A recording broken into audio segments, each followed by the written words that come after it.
तेबे दर्शक बंधु भारत एवं ऑस्ट्रेलिया मध्य 3 मैच विशिष्ट दिनिकियार प्रथम मैच अक्टोबर 19 तारिख में पर्थ रे खेल जाता। तेबे भारत खराब बैटिंग करथिला एवं मैच हारिथिला। तेबे पराजय पर अधिनायक सुमन गिल एक गुरुत्वपूर्ण बयान दे पराजयर प्रकृत कारण प्रकाश करिसंती। तेबे सुमन गिल कौन कहले ताहा जानिबा आगुरु आपण माने जदि भारतीय दल को सपोर्ट करथांती ताहले वीडियो गोटे लाइक एवं चैनल को सब्सक्राइब कर दियंतु, कारण एही भली प्रकार वीडियो आपण माने एही चैनल देखियो पाइबे। तेबे चलतु भिडियो रे आगू बढ़िबा। तेबे दर्शक बंधु भारतीय दल एबे 3 मैच विशिष्ट एक दिवसीय सीरीज रे 0-1 रे पछरे अछि। तेबे ऑस्ट्रेलिया 7टी विकेट रे मैच जीतिथिला।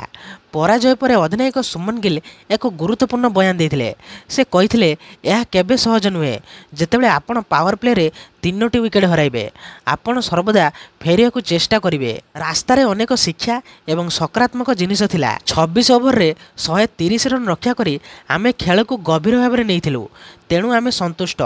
आमे बहुत भाग्यवान जे आमे जेउठारे खेलु सेठारे दर्शक बहु संख्यारे उपस्थित हुअंती। तेबे पावर प्ले रे भारत रोहित शर्मा, विराट कोहली एवं सुमन गिल को विकेट हराइला। तेबे गिल मने करंती जे जेतेबेले पावर प्ले रे एही 3 जनकर विकेट हराइला सेतेबेले दल पछरे पड़ीगला एवं मैच रे प्रत्यावर्तन करि पारिला नाही। तेबे प्रथमे बैटिंग करी भारत 26 ओवर रे 136 रन करथिला। वर्षा जगु मैच 26 ओवर को ह्रास करा जायतिला। रोहित शर्मा 14 बॉल 8 रन करी आउट होइतिले, जेतेबेले कि सुमन गिल 18 बॉल 10 रन करी प्यावेलियन फेरिथिले। विराट कोहली मध्य स्कोर करि पारि नथिले।